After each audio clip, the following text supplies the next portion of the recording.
I don't think that somebody claiming to be a lesbian or gay should go to jail. With the NPP members of Parliament, they are not really interested in the bill being passed. They were testing the NDC. They wanted to see whether in government the NDC will dare to pass the bill. How is it bearing fruit in their life? And the data is that despite all the programs that the government on its own rolled out, the situation is getting worse. Yeah, the 2 aircrafts and Echo Ghana. In some way, phone kwaba BM Emma Jumade so minority leader Afenyo Markin is in trouble. A comic comment to be afa LGBTQ hona and what you know, Sanya Ghana forces to German on Abuja, Esawani, as a samme, and I'm a catcher, and what majority leader only key information be afa NPP Americano and minority for no Nina said. I am for not say what him say. Majority no enye impasse bill no enti kwamo the plan ye say ya di say majority for na impasse ya 2028 na nka Ghana for kwato abadi atia omo na NPP asa return back to power but then majority leader leak information no ama sia me no ka say enkomo be brain en freche ba kwajo pon kroma en finance minister asasa ede afeso ba quick one enkomo be brain efreche ba wani sevu frobi ni aboabo no a yede ni nyina ebre ahefonti enen sam na no hye baransa na no Ghana fo a efri South Africa eba be piem ewo oman Ghana mu no second batch na ye ready a wo mo ba but this time no abusha wo mo doso papa nti Ghana fo gba na ebo his excellency John Mahama baso we good news e die ni kanko na ye ntiemra ne yakoba yeboni tew na fe yakonsem na nkasa so yeah the 2 aircrafts and Echo Ghana. Now that 2 aircraft aircraft baku bi abefa 342. Now there are 2 changes. First flight ebefiha 1:30 area on Saturday. God bless. First flight befi Kromha 1:30 area from OR Tambo. The names now omobeye 342 first plane no ebe to high commission your social media handles. Obia nkonkonese ni di wo ho a if you see your name there that means say Saturday 4 a.m. ahumache you should be here. Sisi I agree with airline say onipa bia befa bag mienu. Each batch will be 23 kg. Bags mienu oba 2 years old, 1 year old or a passenger. It's no so bag mienu, but it should be 23 kgs each. Ebi amobe feel say ye be den and I don't say 23 kg. Ya talk scale na ba betua. There was 6 different scales. Oh, your body now got na bus no Marco airport. I be weigh bag no, and so now they are 2 kind. If it is more than 23 kg, no, you be ma weigh nyamani be to answer na wako because your person numbers no co high more than the luggages. Nyameka na yate say. Yes, let's work on the luggages. To me, in fact, bag bakumba mechanic say 46. No, separate bags, 23 each. That is for Saturday. For Saturday for no. I've told you say muba be do her by 4 a.m. Okay. Ahumache. Na ya process mo na film akwa do airport. Inti Saturday flight na be free OR Tambo area 1:30 area. We are not going to be able to say first badge now. You could do airport aye nim near. This time around no will be straight. It's Uber to with your bag. We measure, we tell you the car to be in, and then we all go to the airport. Patrol Matthias here. Now, the second group no be here Sunday. It is Sunday for no kwa, Saturday for no kwa, now Sunday for no akon next day. Because home affairs for no say numbers no 342 times 2 no a dose dodo for them to do one time. It's yama bakunko Saturday. Na flight no back so ensanko Sunday. Sunday the no yebefi Kromha 5 a.m. Is that correct? Ahumache. Sunday 5 a.m. ahomachi na flight no be fi here akọ Ghana. Nti se wo was that flight no so for Sunday so be do high commission ha 11 anajo of Saturday.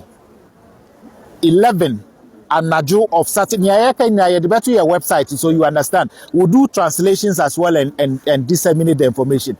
So if you are living on Saturday, you have to be on Sunday. You have to be here at 11 p.m.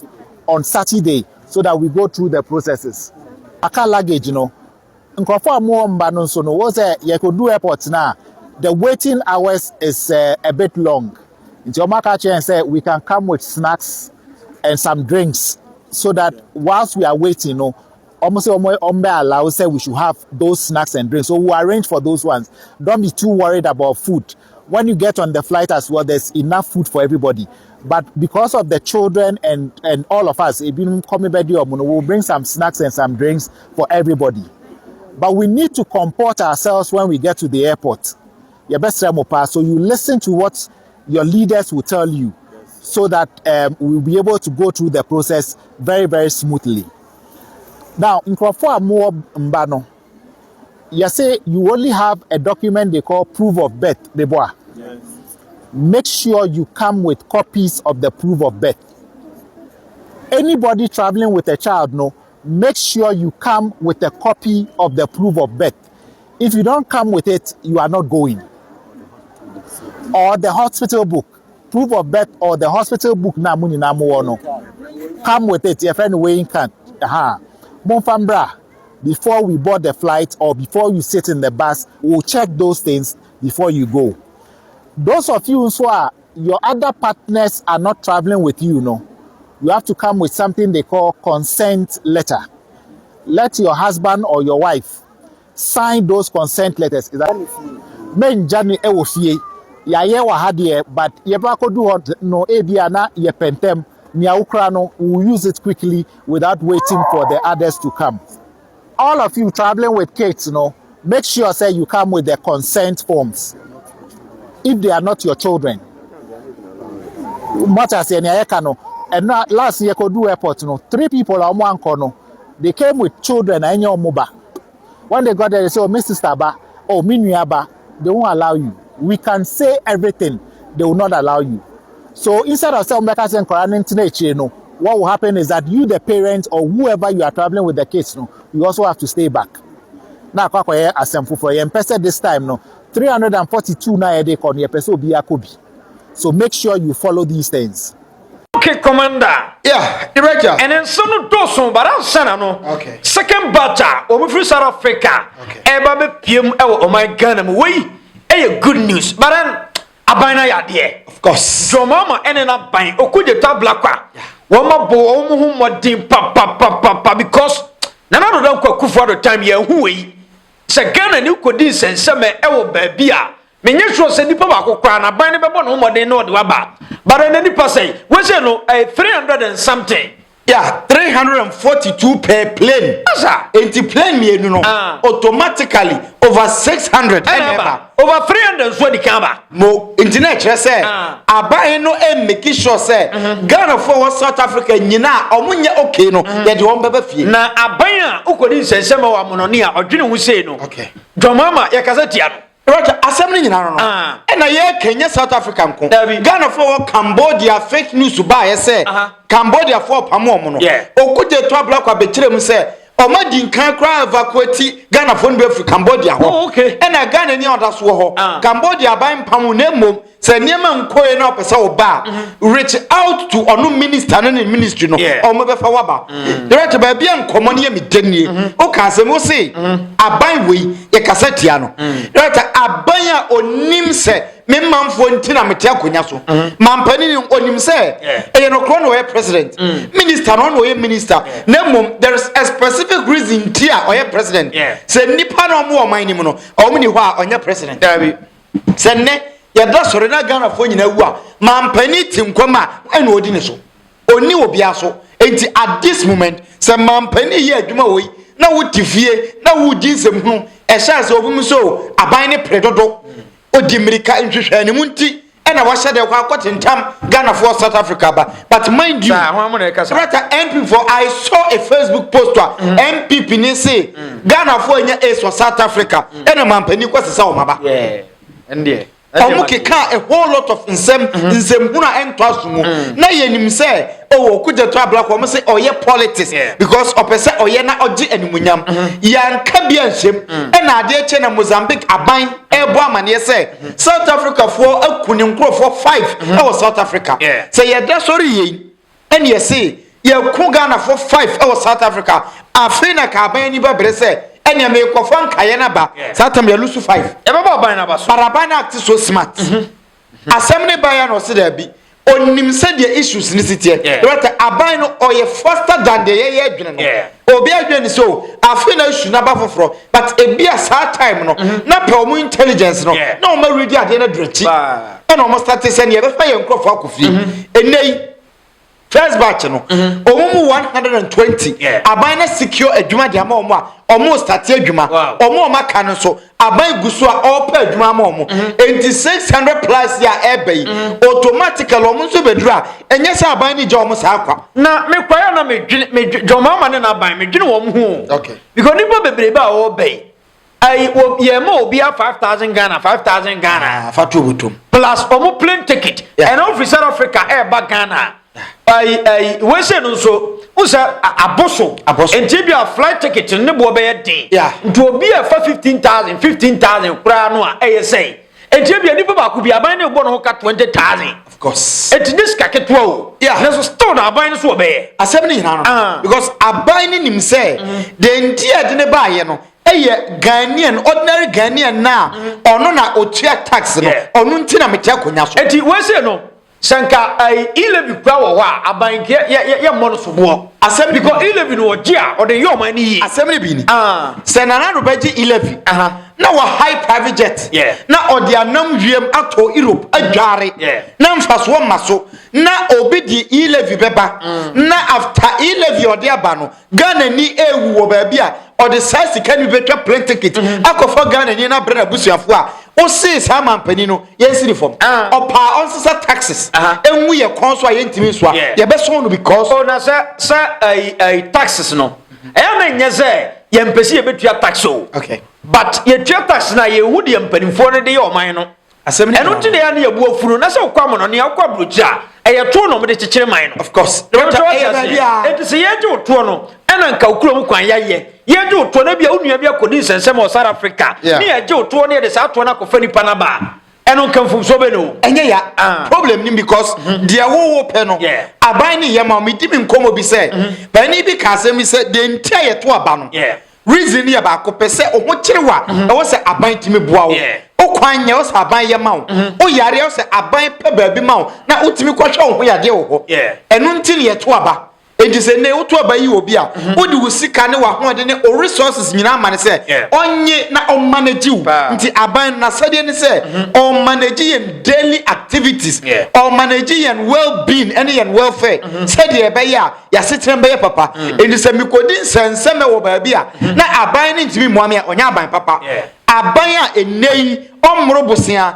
onsesa taxes enwuye so na o sa dwene ye ho ona how quick minister ne makase ye kan foreign affairs minister honorable Samuel Okudzeto Ablakwa the oye obe go down in the history books of Ghana as the best foreign minister na now do a foreign minister e o Ghana ha e na Ghana for kodi nsenseme o Gambia say ankaye nkofa wo mmra ye diteni o mo Zambia nipa bonefo echi wo mo fom no mum eni aban ni negotiate say aban ni meje wo mo na nado yi nani ama ye kungana fo no Gambia omo nya nipa enti say enei the same position obi be take his office no na oye adwuma in a different way enye wa adwun say e normal okay obi tifia na dwun se se we de bibia nsi ye eno ani se aban sika wa fa phone na wa frɛ airline na ya bob nipa no abefom ko se ye easier ankana na do ba ye no katam ko tumi ye it is not easy o my ade it is not easy dear commander yen konsem na ankasa so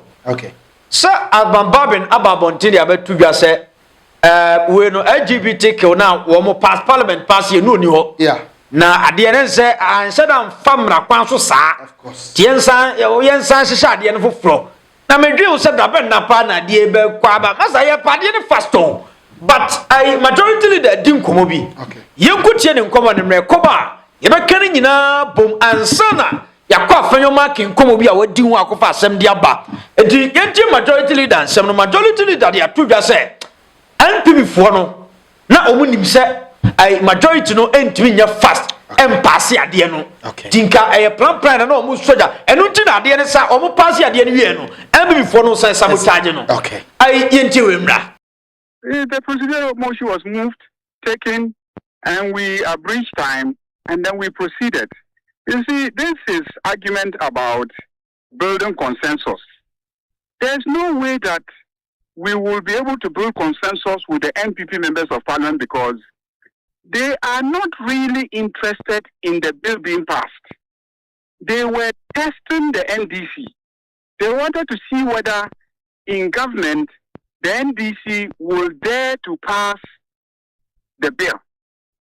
And so when for 1.5 years now we didn't pass it, they thought that we would not pass it. So that as it approaches election, they will have an opportunity to tell Ghanaians that NDC people deceived you, that they will pass this bill, and then now they have the numbers and they refuse to pass it. So they thought that we would not dare to pass it. So when I was proceeding to have it passed, they then tried to figure out what can we do to scandalize the process or even create an impression that it is a watered down bill and etc. So I'm surprised that, people are raising issues as if something untoward happened.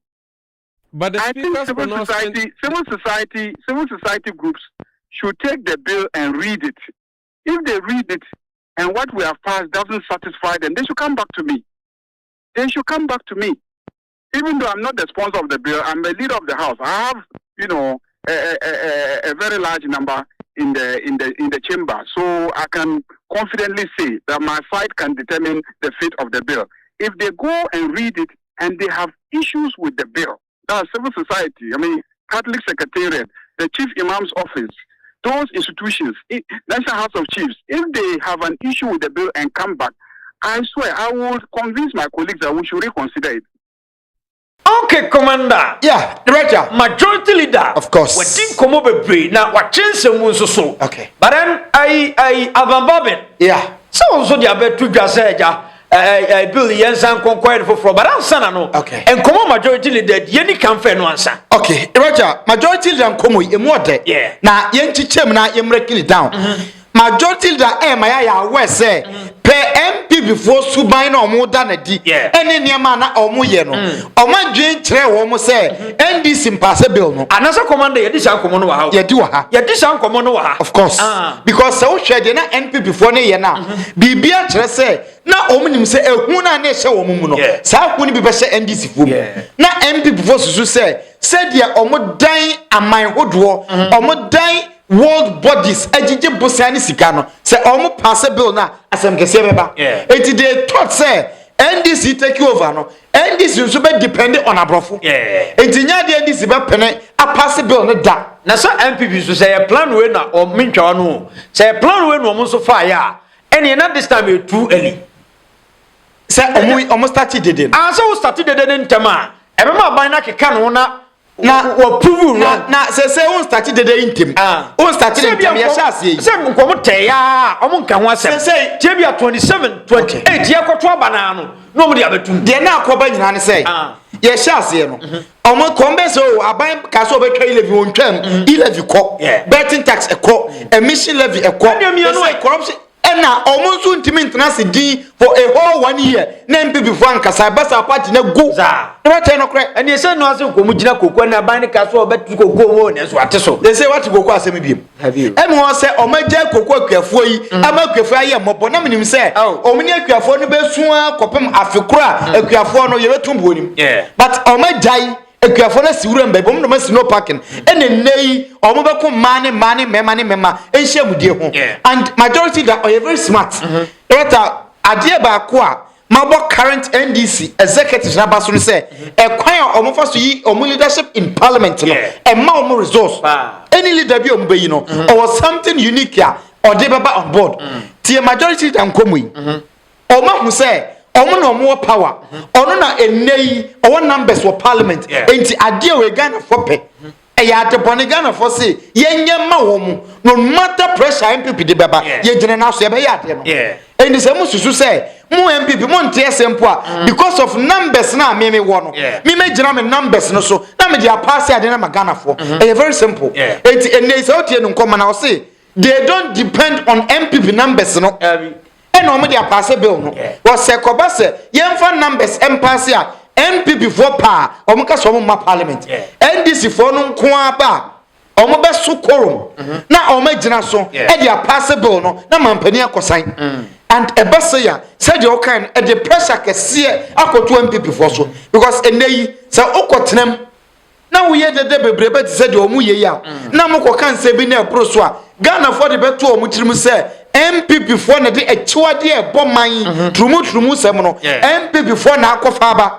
MPP for na esoso e na se o man ka hwe nsoso a na NDC eye bokoko pass na ye sign ade into law MPP akọ position die na the MPP beba power enei these are minor things here eno na eye pillars of election NDC win here and NDC are working on it so fast na the enwan say now so the okay no munim say oh at least 1 year yakọ kakra 1.5 year omunye hwe enti sade a and yemfa jani meguso but said the okay no not knowing say 1 year 5 months no a year too early odi jani gusu a omo be dani jana gusu because NDC as it stands any president maban they don't care about eja wo dey ba na esi den kura na ose ade we me promise say me buy me ye me nyanya ye na de je gumi chemu a na ade no matu ho na mo na me se me ya ade no no asa ba be ka say ade na wo ye no aka bi wo ho ade na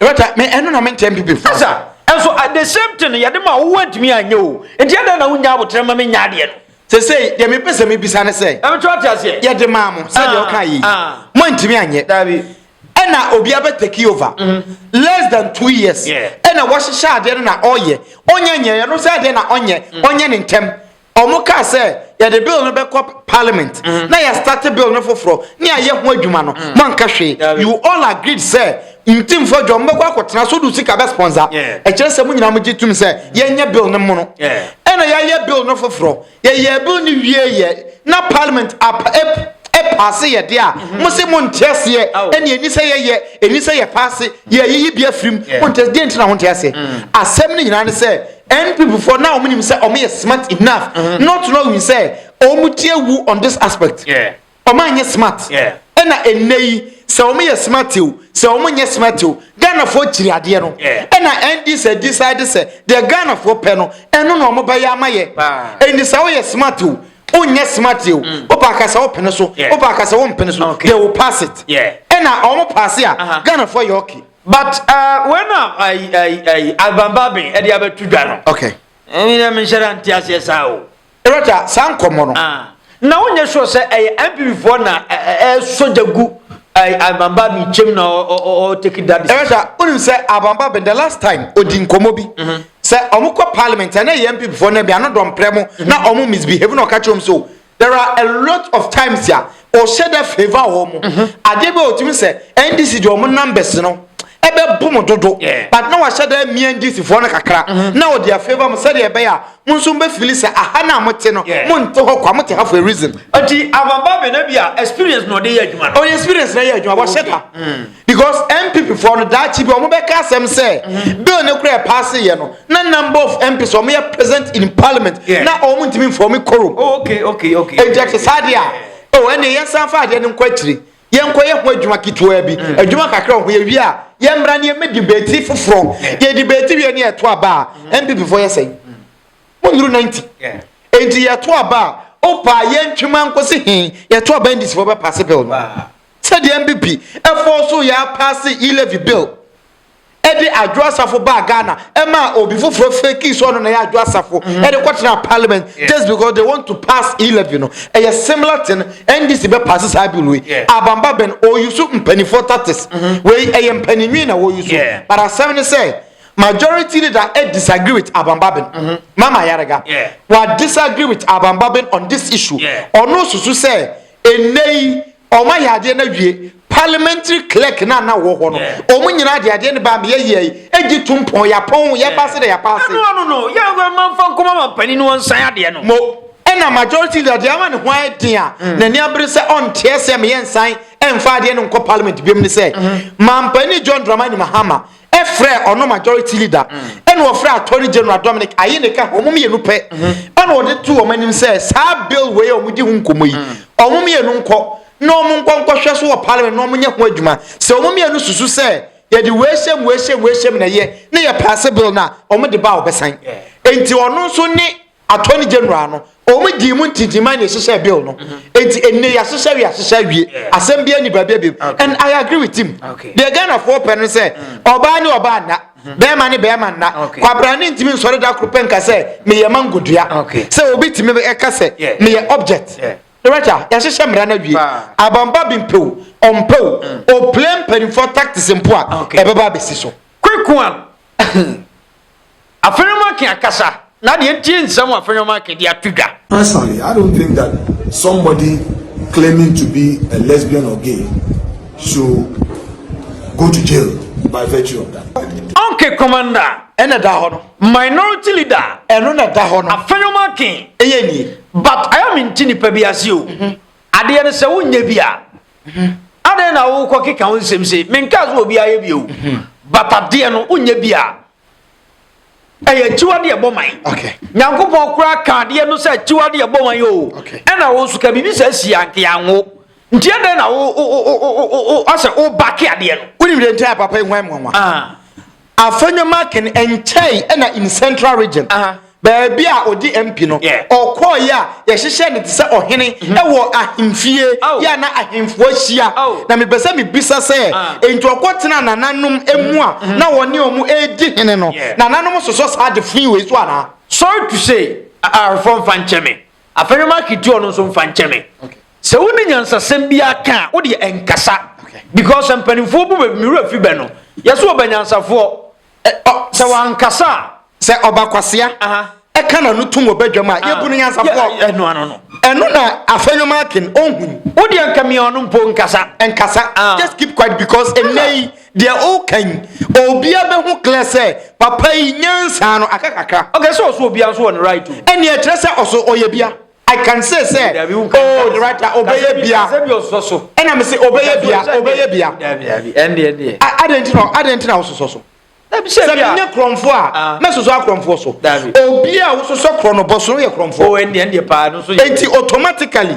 enu nti ne say obi a oye sponsor of this issue no ono so searching because ososo so enei pani a otena fie man kwadare nanka ye kan nan kwarefo a ye nyi wufri ma na bi uka ho bi se mo enti se Afenyo Markin timi gina camera nim ekatre over 34 million Ghanaians say Bema dene ho na se o se obefa bema to a eni se ye chini tum rota o kan asemo ya e ma meti ese se clearly NPP as a political party eye musuo party and deserve say e tena wo man wem centenary omo sabotage ade ya enu ti na omo sabotage a omo time o man sign no menti ase kura o because a free o man straight away say ade no omo soso omo pe ndo obi a soso bia no ne nka omo nche omo fa na bia ne ba bia wawo no omo fa ne ba nye example say bia ai mpanifo no omo soso no okay omo so omo nti ase ma ye nsa ye nya ade no ena ade ne yakofa wo ba na obi aye ne bisa na ono amu no ebi ani pa ya nka se wo ye bi enti enye ne hu enna me pese obeka ne sa se de ye hu no enye on director ma ye nka ne sa ngire wo mo na ye nti krom ha na mpanifo se bi yade am fari se be si hwene so a wo a wo de aduro kwata so no fari enti se nei wotime gyina Ghana fo anim ahwe asofofo mpanifo nkramofo ne abosomfo nananom anim aka kire omo se obi a woye saade we no owo ho kwan se woye ni se ye chini tum because ye chini tum mpo a enchange bibia ade a na kire se ono ankasa no oye part of it ebi mpo a obetima ye sponsor uni menti a woye we okobo police ni owo free Odidi judge ni atem anano onambo free he feels too big and me think say say NPP as a political party nkoma shase say Afenyo Markin also mu changing as minority leader and the equi sana beba omo because the equi there NPP as a political party right omo deserve so omo trankwan kodo oponkuma kasa na one finance minister asesa peso amansem odi atudwa no mekura mentiase Oyo ponkume patche se John Mahama buy unemployment na doson. I mean, bisa mo say no MB4 can be for me employ from 2020 mo we school di besi 2024. No mo nyina tifie o. Etika mo de mo employ 2024 na mo employ 2021, 2022, 2023 and nka 2024 for nko atifia. That John Mahama buy no o de so wo abon. But o de o jani pa bebre wo fie. Within 1 year, now the anti-wimra. Mr. Speaker, in the minister's statement, there was a lot of spin claiming that Ghana has exited, quote unquote, the IMF. And in that same statement, he makes a further comment that we are now going for what he calls a policy coordination instrument. As my colleagues and I will demonstrate in our submissions this afternoon, Ghana has not exited the IMF. We are members of the IMF. We went for an extended credit facility program. That program has been fully conducted. It has led to the stability that was the objective, and that program has come to an end. And the government has now signed, or is in the process of signing, another program, which is the PCI. And the government should be candid and let the Ghanaian people know so. Mr. Speaker, I want to speak on just about two key things. First, the argument of stability. And as you follow the conversations on social media and in the public domain post the minister's statement, there are a lot of questions that the everyday Ghanaian is asking. That what is in it for me at the end of the day? And for many people, there are two key things they are looking for. They are looking for jobs, and they are looking for the effect of the so-called stability in their lives. That is an improvement in the cost of living. Mr. Speaker, I just want to share with the House the real data that the Ghanaian people are focusing on, even as at now. And I'm taking it from the Ghana Statistical Service Quarterly Labor Force Survey, Q3 2025. It says, and Mr. Speaker, in 2024, the unemployment rate for young Ghanaians aged 15 to 24 stood at 32%.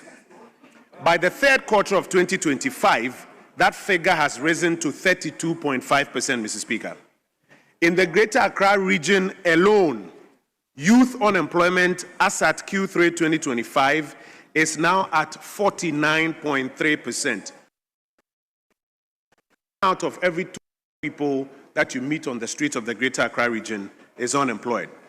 Mr. Speaker, the Ghana Statistical Service is saying that 7 out of every 10 unemployed Ghanaians are under the 7 out of 10. And so for many people out there, the question they're asking is, so the stability that has been achieved as a result of this IMF ECF signed in 2023, how is it bearing fruit in their life? And the data is that despite all the programs that the government on its own rolled out, the situation is getting worse. Mr. Speaker, on the matter of cost of living, the minister headlined the headline inflation rate, about 3.4%. When you double click and go into the details, Mr. Speaker, services inflation is going up. Rent is going up. Electricity is gone up. The basic things that the average Ghanaian is spending money on, which are structural, their costs are going up. And so the Ghanaian is asking the same question that, so this so-called stability, how is it impacting their lives at the end of the day? My final point, Mr. Speaker, in these 5 minutes that you have given me. The minister and the government spend a lot of time talking about the taxes that they have abolished. But we have been here in this chamber when they have brought about 8 other taxes and caused this House to pass. And despite the passing of these 8 other new taxes, they have still not been able to meet the revenue to GDP target which this government promised us. It is a reason for which they are not able to meet the expenditure commitments and as a result claim that they have been fiscally disciplined. And so, Mr. Speaker, for us on this side of the House, we hear the minister when it comes to rattle the numbers here. But as we keep saying, the numbers that the Ghanaian people are watching in their day-to-day lives are actually getting worse. Youth unemployment in Greater Accra is now 49%. And youth unemployment across the country is worse than this government inherited it at the beginning of it. The Ghana Statistical Service Quarterly Labor Force Survey Q3 2025. I've just read it to you. Maybe you are not listening. I've just read it to you. Those are the numbers that people are looking at. I thank you, Mr. Speaker, for the opportunity. Okay, Commander. Yeah, Roger. Kojo upon Kuma. Okay. And sir, on those one tears here. Okay. Still na no Ghana, yenyan free IMF. Na entro na ba ni twaye. Okay. Odi unemployment nyina ba be hihim. Okay. Sir, eja John Mahama ba ye unemployment di esa kosoro. Na ne na mumu ye dey. Na mumu ye dey na ma employer manfo. Na if say me bisa question. What be 8 years? 8 years. One to me am fadwumanfo. Obi be di 1 year wo to jamano. Na oni bibi. Kwadwo opon kroma nim se onim nyansa che wiase ni panyina. Ade. Se onim se we smart. Kwadwo opon kroma say or pick just 1/4 of 2025. Enti from January to March, 1/4. From April, another 3 months, second quarter. Into 3 months, and or pick only 1/4. Yeah. And was 1/4 no unemployment rate. But NPP there in 2024 one pick 1/4 and one or pick afimuni nyina. Yeah. Now yen hwa afimuni nyina 2025 afini nyina overall. The unemployment rate 12.8%. Yeah. And 2024 overall year nyina unemployment rate 13.8. There hina was. But what pick 1/4, what pick 2025 3 months per year. Yeah. And now we to 2024 a whole year ni dear no. And then I won't pick it 2025 a whole year dear no. Now one from 2024 a whole year dear no. Ani asem. Unim say oh yes say obi a obi ase. Obey propaganda nti oyewie ye no. And when you obi anso exposing na no ko free. No ko free. Right too bad. And an nkoma o dear na ni abre or the Greater Accra sabem say unemployment rate to Greater Accra about 49%. And also pick just a quarter, pick a whole year. Yeah. The year 2025, unemployment rate in Greater Accra is 19.6%. But in 2024, now a 26% in Greater Accra. Why are we trying to throw? I want to be trying to throw. Yeah, fair, ne kind of create Ghana for. Yeah, jitum say employment in a bin niho. But yen to me can say, I buy way na bin ho because you my opportunity for 8 years. Say the okay, you know.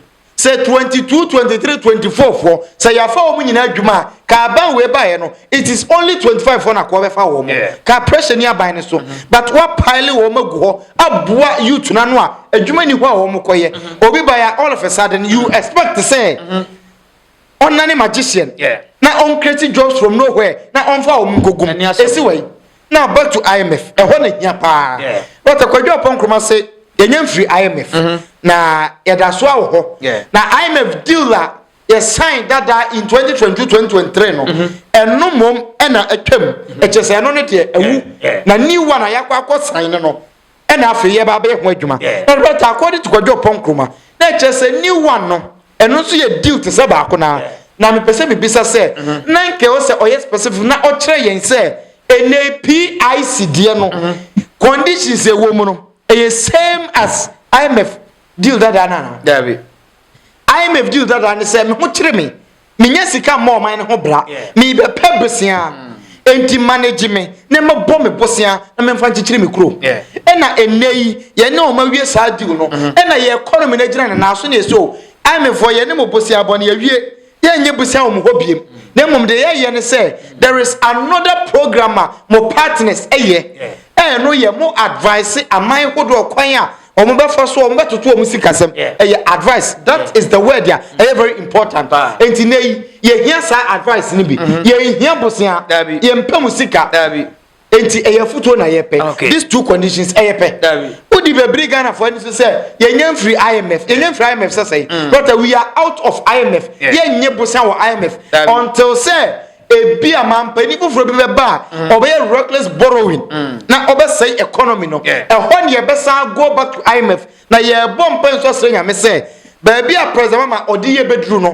mampani bia ntimi ma odi ye besa ye chi akwa IMF biam da ensi kwadwo opon kroma yi nim no no onka no kre oye trofo onye opportunity at any time na wo sheda bring krofo ni so opeke niema bi nketinketi bi na wadada nkrofo na okone ba bi director ne nkomo no yemfansi kwekwan yemfansi dia yenko bare yesen besisi ya cry for